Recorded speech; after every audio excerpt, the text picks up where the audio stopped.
सादर जय जिनेन्द्र। आनंद अनुभूति चातुर्मास की पावन बेला में शांति भवन भीलवाड़ा की पवित्र धरा से श्रवण कीजिए श्रवण संघीय युवाचार्य प्रवर परम पूज्य श्री महेंद्र ऋषि जी महाराज साहब की अमृतमयी जिनवाणी।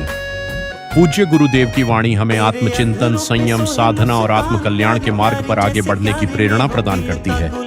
आइए श्रद्धा, एकाग्रता और निर्मल भावों के साथ इस प्रेरणादायी प्रवचन का श्रवण करें तथा जिनवाणी के संदेशों को अपने जीवन और आचरण में उतारने का संकल्प लें। चरम तीर्थंकर शासनपति श्रवण भगवान महावीर स्वामी अरिहंत परमात्मा श्री सिमंदर स्वामी भगवान, परम श्रद्धेय परम उपकारी प्रातः स्मरणीय पूज्य गुरुदेव आचार्य भगवान श्री आनंद ऋषि जी महाराज साहब, वर्तमान आचार्य सम्राट आत्मज्ञानी सदगुरुदेव परम श्रद्धेय परम वंदनीय डॉक्टर श्री शिव मुनि जी महाराज साहब आदि समस्त ऊर्जा पुरुषों, महापुरुषों, पूज्य वरों के पावन स्मरण चरण को वंदन नमन। यहाँ विराजित स्नेही सहयोगी संत वृंद, समादरणीय भगवती स्वरूपा साधु मंडली आदि साधु वृंद, धर्म प्रेमी बंधुओं, माता बहनों, जिनके वचन, जिनके सिद्धांत, जिनकी साधना, जिनके संदेश प्रत्येक भव्य जीव के गाइड है, मार्गदर्शक है, पथ प्रदर्शक है, ऐसे परमपिता परमात्मा तीर्थंकर प्रभु की देशना जिनवाणी के प्रति आप सभी के भीतर में रही आस्था का हार्दिक अभिनंदन। आज आषाढ़ी पूनम है। 12 महीने हमारे भारतीय संवत के होते हैं। जैसे अंग्रेजी कैलेंडर के ईस्वी सन के 12 महीने होते हैं, जनवरी से लेकर के दिसंबर तक, वैसे ही हमारे कितने महीने होते हैं? 12 महीने भी है भारतीय संवत के भी। और उन 12 महीनों की शुरुआत कौन से महीने से होती है? चैत्र से होती है और समापन फाल्गुन से होती है।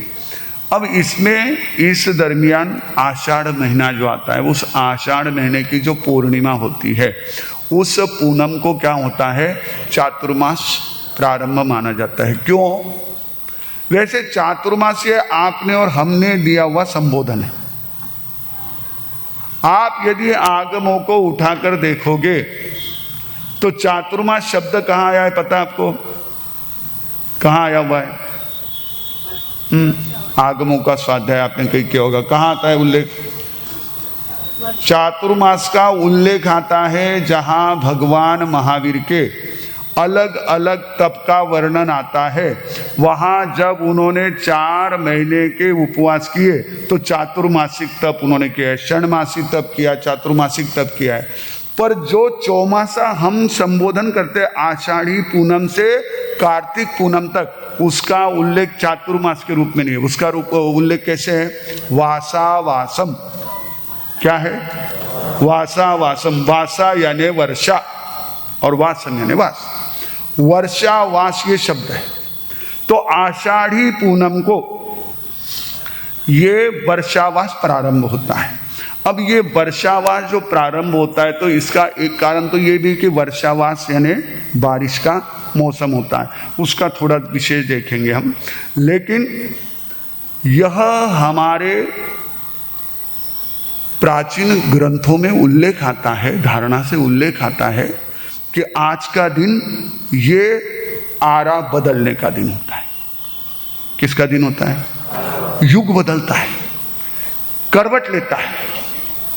तो आज का यह एक तरह से परिवर्तन का दिन है। कहीं ना कहीं हम भी अपने जीवन में जो एक तरह से निरंतर अनादिकाल के संस्कार से उन संज्ञाओं में ही रचे पचे है। राचो राग रंग संग, माचो खायो खायो अंग, कुल मर ज्यादा भंग नरक अधिकारी। हम उसी में लगे हुए हैं, वही संस्कार। आज का ये दिन हमारे लिए प्रेरणा लेकर आता है कैसी प्रेरणा लेकर आता है? हलियो लेने खेत पधारो कंवर तेजारे। हमारी राजस्थानी लोक कथा की बड़ी मधुर पंक्तियां हैं। हलियो लेने खेत पधारो कंवर तेजारे, बेड़ा बायोड़ा मोती नीपजे, बेड़ा बायोड़ा मोती नीपजे। लागो लागो जेठ अषाढ़ सुद लागो रे, लागो लागो जेठ आषाढ़ सुद लागो रे, लगतो ही गाजो रे सावन भादवो। ये आषाढ़ी पूनम हमारे लिए प्रेरणा लेकर आती है। ये हमारी भारतीय संस्कृति जो प्राचीन काल से कृषि प्रधान और ऋषि प्रधान रही है। अब ठीक है, वर्तमान समय है, ये जैन जी का टाइम चल रहा है। अभी समय किसका चल रहा है? जैन जी का समय चल रहा है। चाहे विश्व के किसी भी स्थान में आप देख लो, ठेठ पश्चिम से लेकर पूरब तक हर जगह जैन जी का भी डंका बज रहा है। लेकिन हमारी संस्कृति, हमारा कल्चर, जो कि हमारे जीवन का प्राण है, जैसे शरीर का प्राण श्वासोच्छ्वास है, वैसे हमारे जीवन का प्राण हमारी संस्कृति है। और ये संस्कृति कृषि प्रधान और ऋषि प्रधान है। तो जैसे आषाढ़ महीना आते ही किसान अपने सारे साजो सामान लेकर के खेत में पहुंच जाता है और खेत में पहुंच करके वहां पर खेती की सारी अपनी जो चीजें हैं उनको पूरा करके खेत की सफाई करके उसमें बीज बोता है। वैसे ही जो ऋषि प्रधान है, तो जो ऋषि के प्रति, अब किसान तो खैर अभी वो अपना अपना काम कर रहे हैं, फसल उगा रहे हैं, लेकिन जहां जहां ऋषि का महत्व है, क्योंकि इसीलिए आज क्या है, आषाढ़ी पूनम को गुरु पूर्णिमा भी कहा। गुरु यानी ऋषि। ऋषि शब्द का अर्थ क्या है? ऋषि शब्द का अर्थ क्या है? कभी विचार किया? हम अपना गोत्र लगा लेते हैं, लेकिन कभी सोचते हैं इस गोत्र के पीछे क्या हमारे पूर्वजों की संकल्पना रही होगी, या जिन महापुरुषों ने हमको ये गोत्र दिया है उससे नाम से चल रहे हैं, कुछ तो संज्ञा होगी। जैसे कोठारी कहते, तो ये फिर हमको जब बहुत सारे कोठारी एक साथ मिल गए, दोनों भी, लड़के वाले भी कोठारी, लड़की वाले भी कोठारी, हमने कहा ये कैसे? तो कहने लगा हमारे सब कोठारी ये पदवी है, गोत्र इनका उसमें कुछ भी हो सकता है। 128 गोत्र है, कुछ बता रहे थे। लेकिन कोठारी यानी जो राजा का, हमारे उस समय के जागीरदारों का कोठार बड़े ही ध्यान से संभालते थे, उसकी रक्षा करते थे, उसमें पूरी ईमानदारी से, प्रामाणिकता से काम करते थे, वो कोठारी। वैसे भंडारी, हम लोग अमरावती में थे तो वहाँ एक कार्यक्रम था, किसी परिवार का उनका बालक का स्मृति दिन था, तो उन्होंने रक्तदान शिविर रखा हुआ था। रक्तदान शिविर का उन्होंने कार्ड छपाया। उस समय आपका ये फ्लायर का इतना ज़्यादा एक तरह से चलन नहीं था, प्रिंट होते थे। अब तो प्रिंट करना भी एक तरह से ज़रूरी नहीं रहा है, आप कुछ केवल एक पूर्णता के लिए कर लो, बाकी PDF वगैरह आपके सारे जो है वो इसमें चल जाते हैं। तो डिजिटल मीडिया आ गया है। तो वो कार्ड उन्होंने लाया, मुझे बताया कि हमारे साहब ये रक्तदान शिविर हम कर रहे हैं, आपको मंगलिक देने के लिए पधारना है। हमारे जहां हम लोग रुके थे अम्बापेट में, वहां से पास ही एक हॉल था, बैंकेट हॉल जैसा, उसमें प्रोग्राम रखा हुआ था।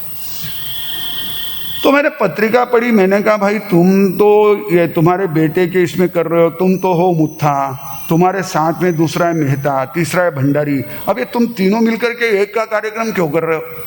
बोले हमारे सब हम तीनों सगे भाई है।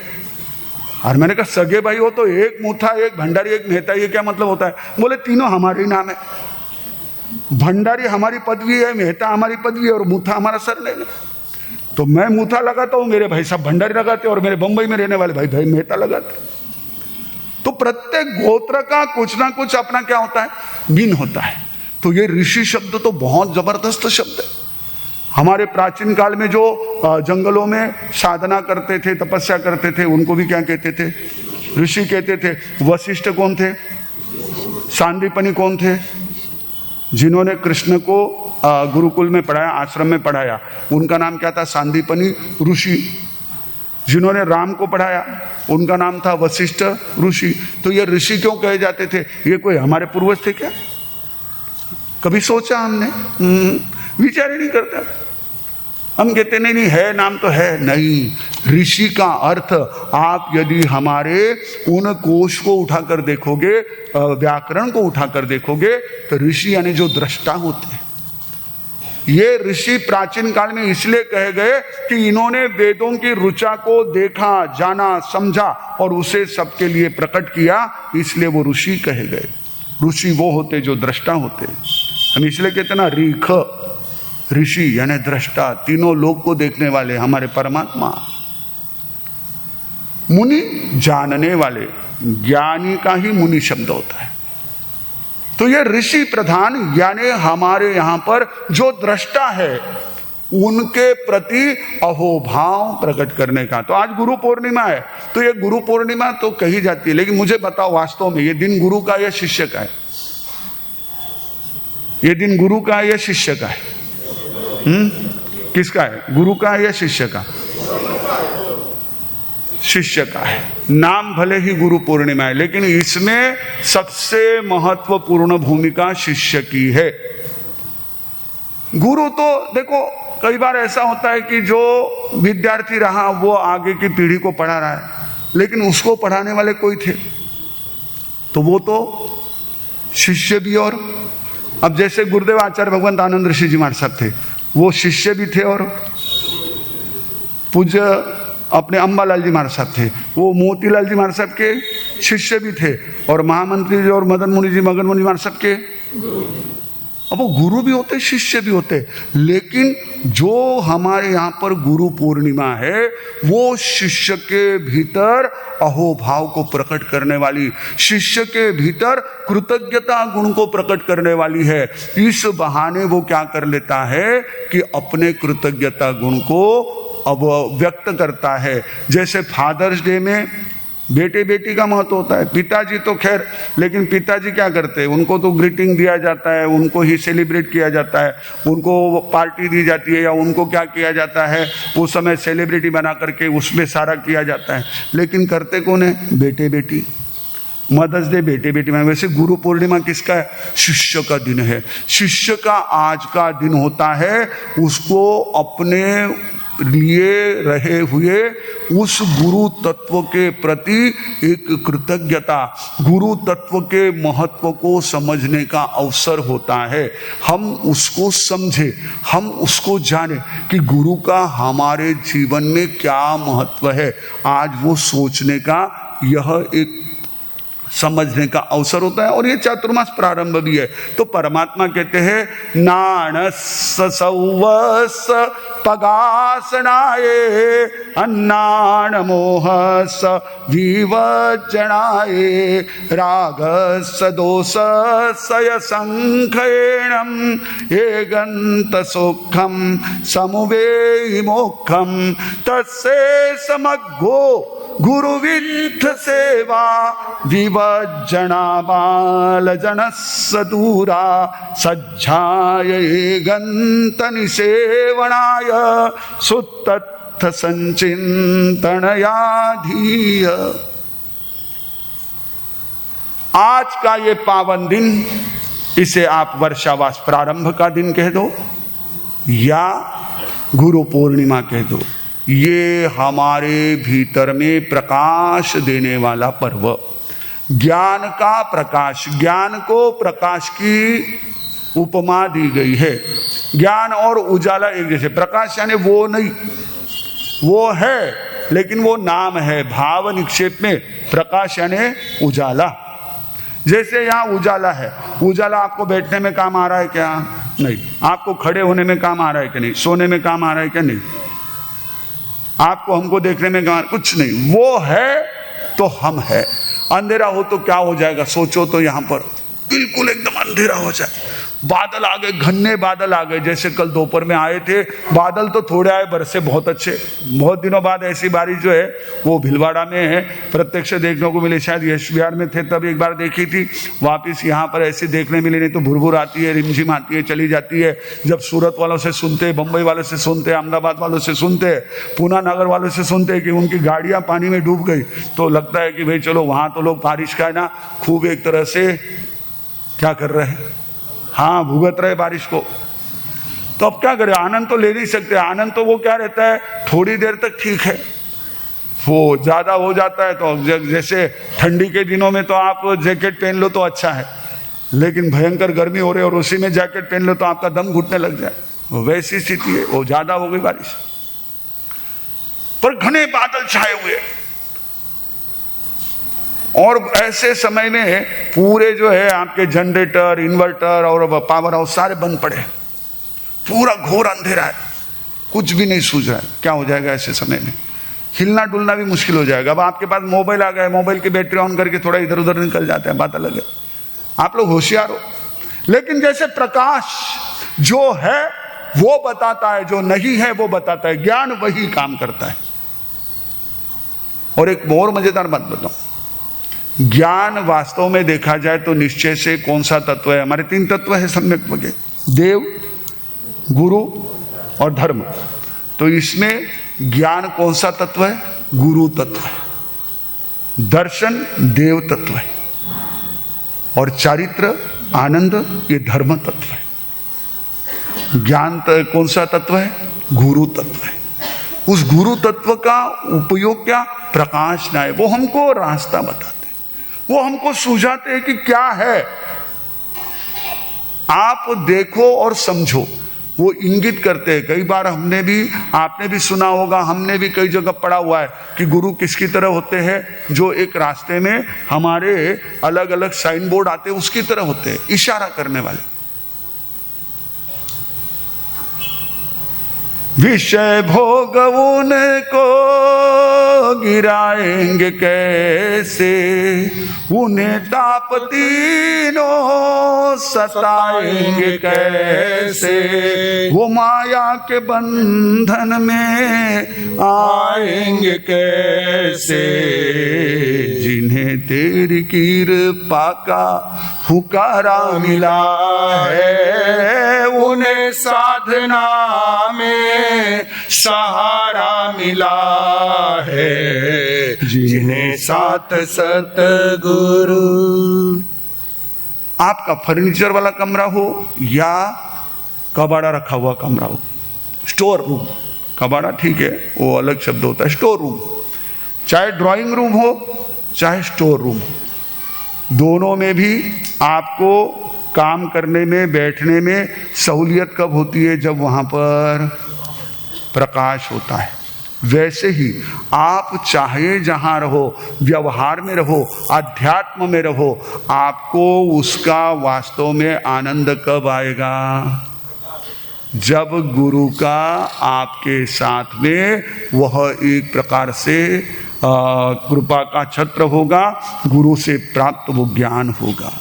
तो ज्ञान के प्रकाश से, अज्ञान और मोह के त्याग से, विसर्जन से और राग और द्वेष के नष्ट करने से हमें एकांत सुख की प्राप्ति होती है। और उस ज्ञान को प्रकट करने के लिए, ज्ञान के प्रकाश को पाने के लिए हमें क्या करना होगा, तस्यै समग्रो गुरुविद्ध सेवा,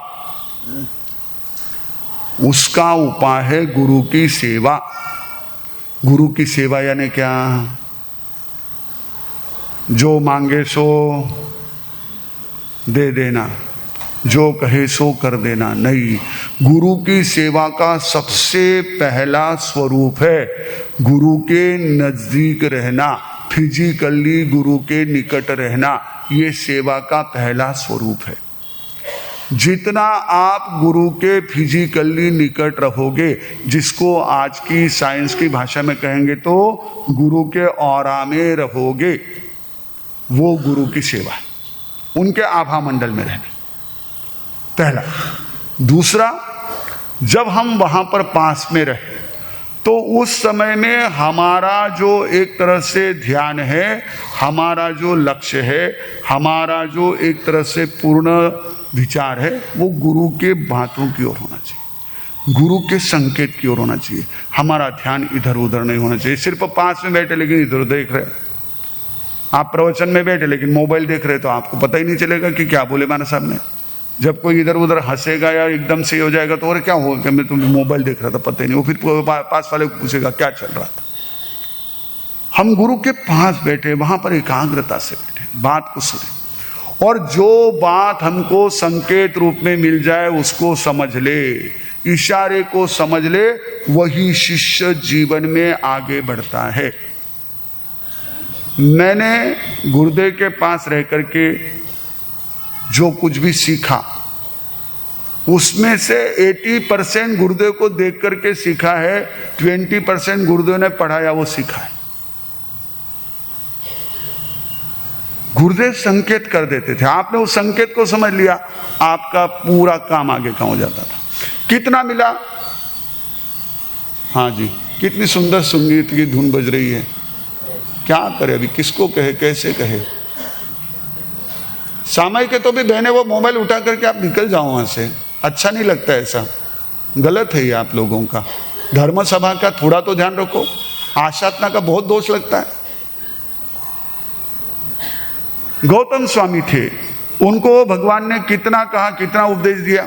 आपको तो भी यहाँ पर है ना, हमारे देखो कितना सुंदर चिंतन श्री जी महाराज का। वास्तव में ना हमने उनको पूछा एक बार, आपका जो चिंतन श्री जी नाम है, ये नाम होने के बाद आपने चिंतन शुरू किया है, आप शुरू से चिंतन करते थे इसलिए नाम चिंतन श्री रखा। उन्होंने कहा पता नहीं गुरनी जी महाराज साहब को क्या लगा, उन्होंने मुझे कहा कि उन्होंने आपस में चर्चा की, बोले इसका चिंतन ही नाम रखेंगे। और वास्तव में बहुत अच्छा चिंतन, बहुत सकारात्मक चिंतन, और आपने सुना थोड़े में कितनी अच्छी अच्छी बातें उन्होंने।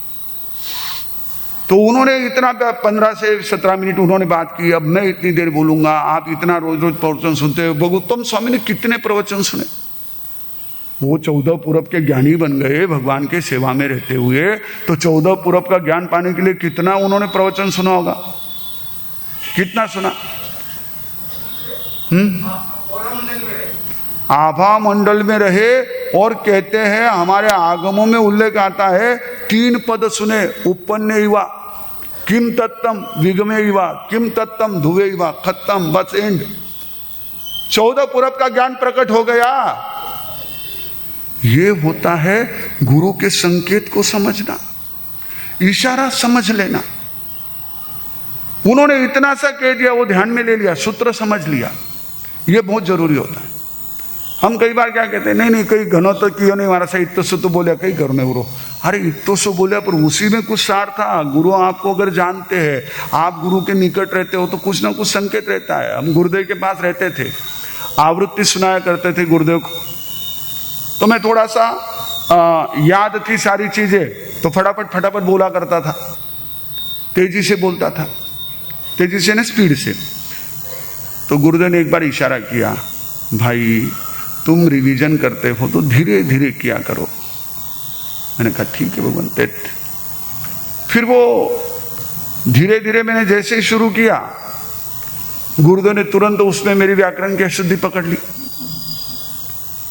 बोले यहां पर विसर्ग की जगह तुम अनुस्वार बोल रहे हो, अनुस्वार की जगह विसर्ग बोल रहे हो, रंध्रम बोलना, रंध्र नहीं। गुरुदेव ने करेक्शन कर दिया।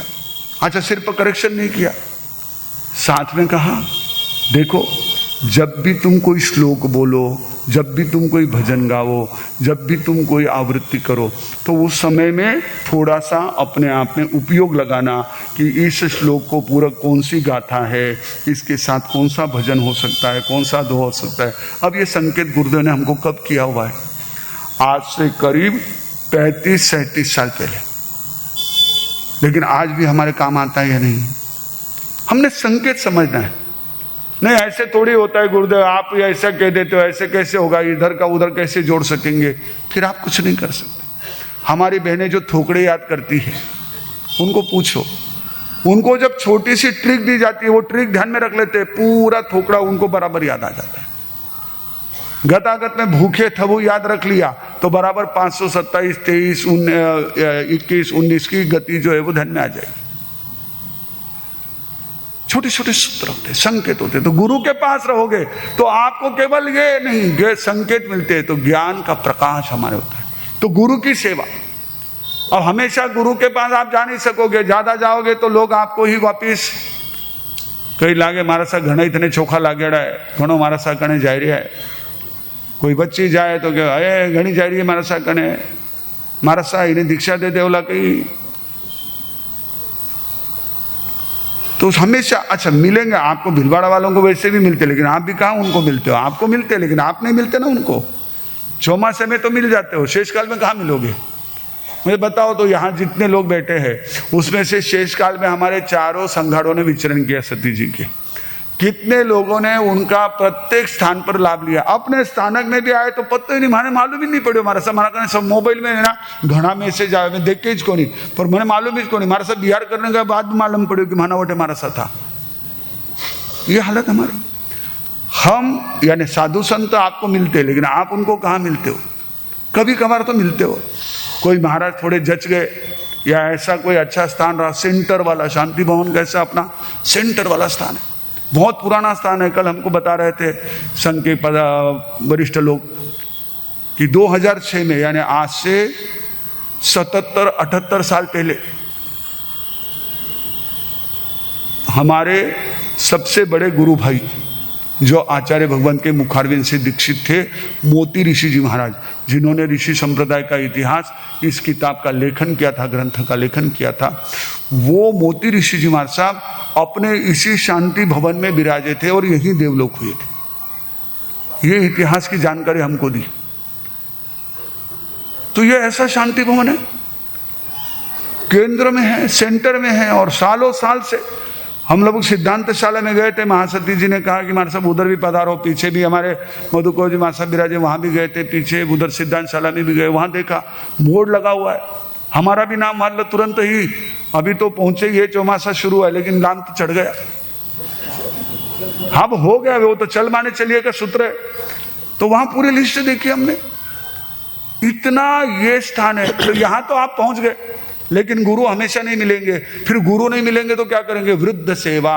यदि आपको ज्ञान का प्रकाश पाना है अपने जीवन में तो अनुभवियों की सेवा करो। अभिवादनशीलस्य नित्यम वृद्धोपसेविनः चत्वारि तस्य वर्धन्ते आयुर्विद्या यशोविलम। आयु, विद्या, यश और सामर्थ्य, ये चारों उसके बढ़ते हैं जो विनम्रता पूर्वक अपने अनुभवियों की, बड़ों की सेवा करता है, उनके पास रहता है। तो ये अनुभवियों का साथ बड़ा महत्वपूर्ण है। विभज्जना बालजन सुदूरा, बालजनों को थोड़ा दूर रखो। बालजन यानी कौन?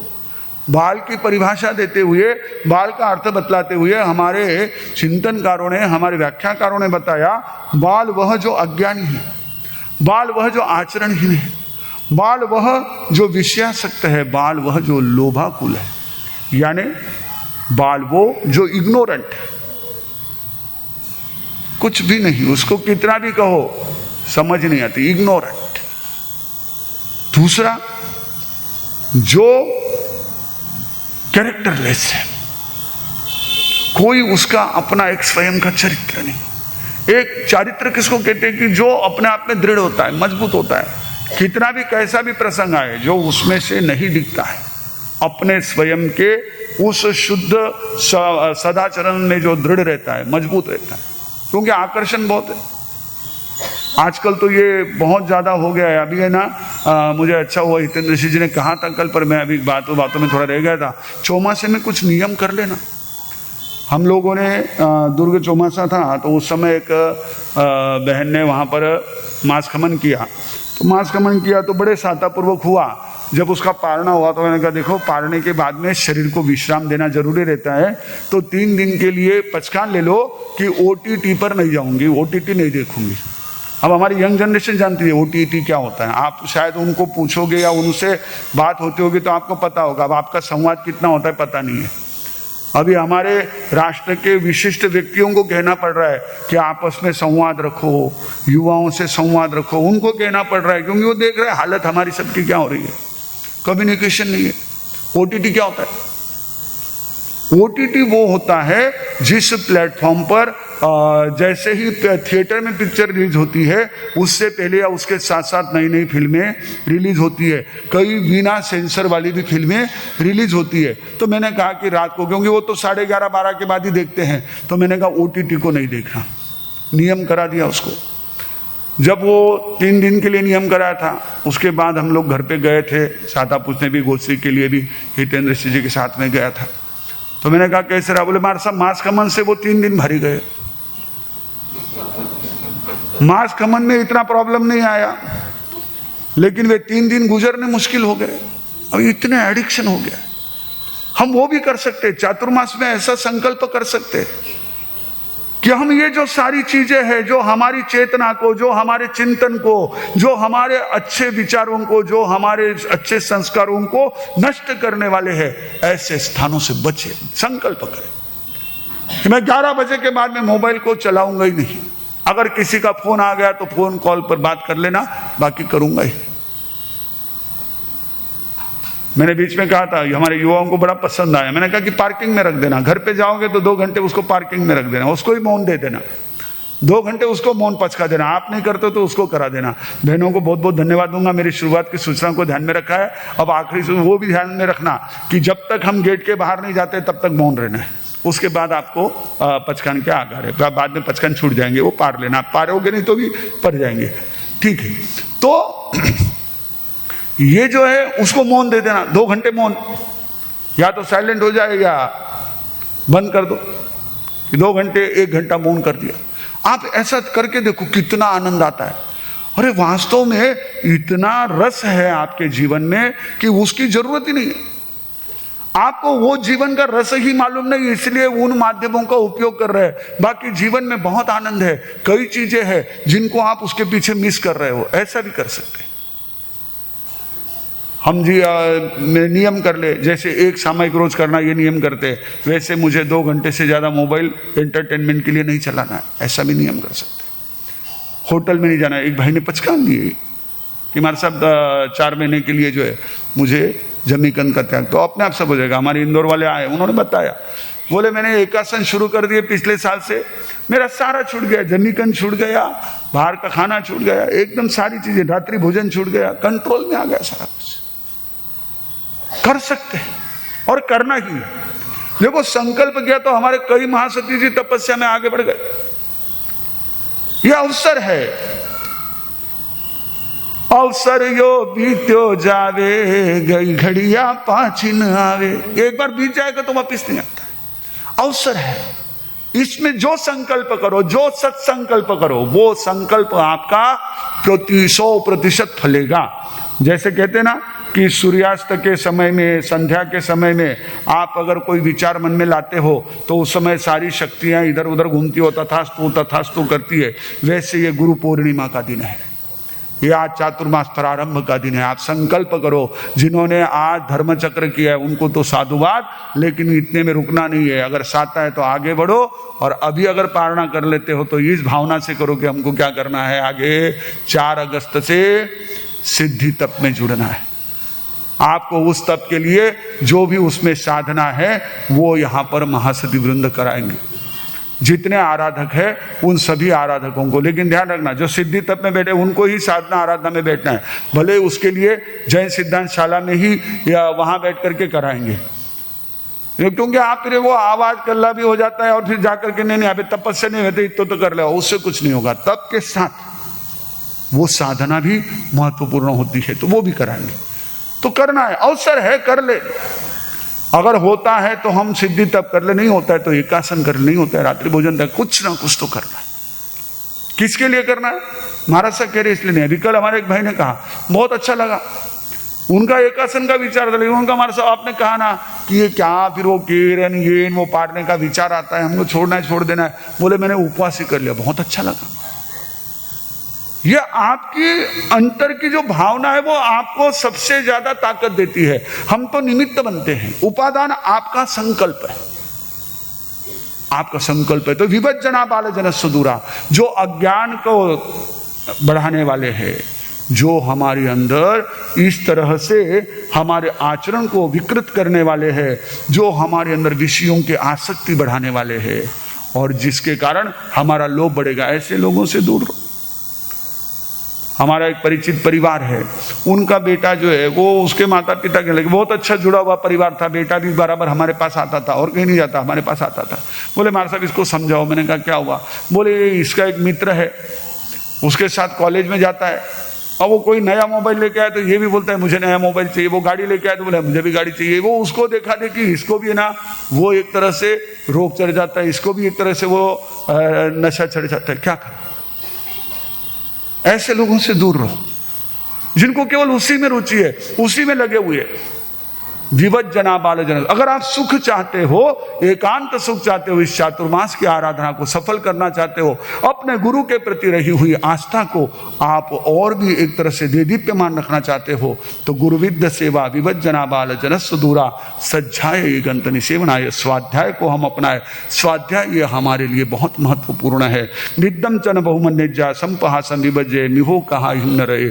सज्जाय अम्मी रवो सया दशय कालिक सूत्र के आचार प्रणिधि अध्ययन में शास्त्रकार कहते हैं कि ज्यादा नींद न लेकर के हम स्वाध्याय में रत रहे, स्वाध्याय में मन लगाए। तो ये जो हम करेंगे, और सबसे आखिरी में सज्जाय एगंत निसेवनाय सुत्तत्थ संचिंतन याधीय। चिंतन करे थोड़ा सा और धृति हो। धृति यानी हमारी लाली बाई पर कंट्रोल और हमारे उस प्रकार के काम वासना पर कंट्रोल। जीवोपस्थ विजयो धृति ही। भागवत में आता है कि अपनी जिह्वा पर विजय मिलाना, क्योंकि ये बहुत ज्यादा इसके क्या रहते हैं, अपने नखरे रहते हैं।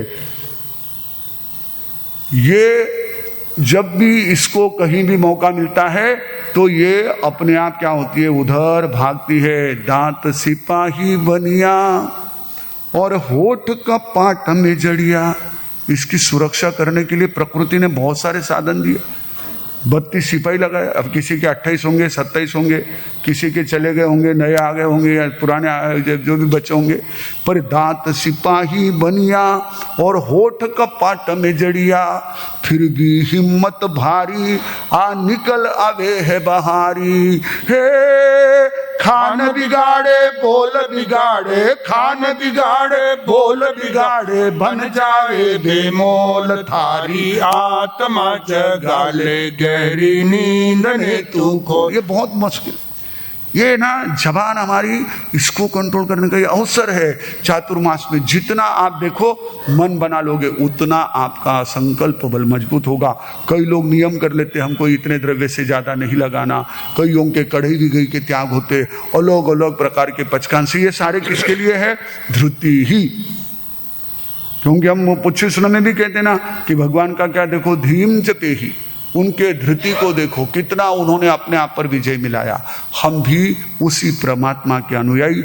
आज का ये चातुर्मास प्रारंभ का अवसर, अब ये हमारा क्रम चलता रहेगा। मैं चाहूंगा इस हमारे में हम सभी सम्मिलित हो, नहीं तो केवल हमारा यानी बैठे जी का मैंने तो आनु ही चाहनो है, आठ बैठे 4 महीना वास्ते तो आज लॉक वे जैला तो यके कठे जानो है। पर मैं तो पाछा पोजिशन में महाराज ने मुंडो बतावाला, तो देखो अब वो आपकी मर्जी है। पर मैं चाहता हूं ये हमारा कारवा निरंतर चलता रहे। आप हम बराबर जुड़ करके परमात्मा के वचनों को समझे, परमात्मा के सूत्रों को समझे। हो सकता है एक छोटा सा सूत्र हमारे जीवन को कहीं ना कहीं एक और नई दिशा दे देगा, हमारे जीवन को सही दिशा दे देगा। हम परमात्मा के वचनों पर आगे बढ़ने का संकल्प करें। इन्हीं मंगल भावों के साथ नमो अरिहंताणम, नमो सिद्धाणम, नमो आर्याणम, नमो उत्साहनम, नमो लोई सब्बसाहुनम। गुरुदेव की आज्ञा श्री चत्तारी मंगलम, अरिहंता मंगलम, सिद्धा मंगलम, साहु मंगलम, केवली पन्नतो धम्मो मंगलम। चत्तारी लोगोत्तमा, अरिहंता लोगोत्तमा, सिद्धा लोगोत्तमा, साहु लोगोत्तमा, केवली पन्नतो धम्मो लोगोत्तमो। चत्तारी शरणम पवज्जामि, अरिहंते शरणम पवज्जामि, सिद्धे शरणम पवज्जामि, साहु शरणम पवज्जामि, केवली पन्नतम धम्मम शरणम पवज्जामि। 4 मंगलिक 4 उत्तम, 4 शरणा, दुख हरणा, सुख करना, और शरण नहीं कोई, जो भव्य प्राणी आदरे तो अक्षय अमर पद हो। जब जब विपदा में तेरे चरणों में आया, दुख दूर किए ऐसे मेरे गुरुजी। मेरे बिगड़े सवारे हर काम एक पल में है, नजरों में जादू ऐसे मेरे गुरुजी।